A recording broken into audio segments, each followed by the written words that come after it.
रही है। दूसरा रास्ता ये है कि पीटीआई के जो संजीदा लोग हैं, तदब्बुर वाली क़यादत है, मसलन असद कैसर हैं, अली मोहम्मद खान हैं, बैरिस्टर गौहर हैं, अली मीन हैं और बाकी भी कई नाम हैं, ये लोग मामलात को सेटल करवाने की तरफ लेकर जाएं।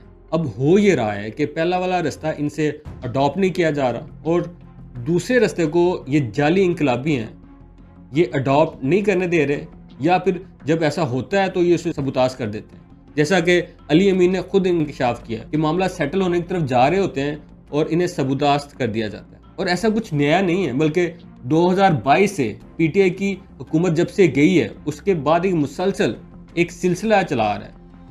पहले कहा गया कि जी असम्बलियाँ तोड़ दो, इंकलाब आ जाएगा, नहीं आया। फिर इंतखाबात के लिए मान गए सब, तो इस्लामाबाद पर मार्च करवा दिया कि इलेक्शन हो जाएंगे, ऐसा नहीं हुआ, उल्टा मजीद लेट हो गया इलेक्शन।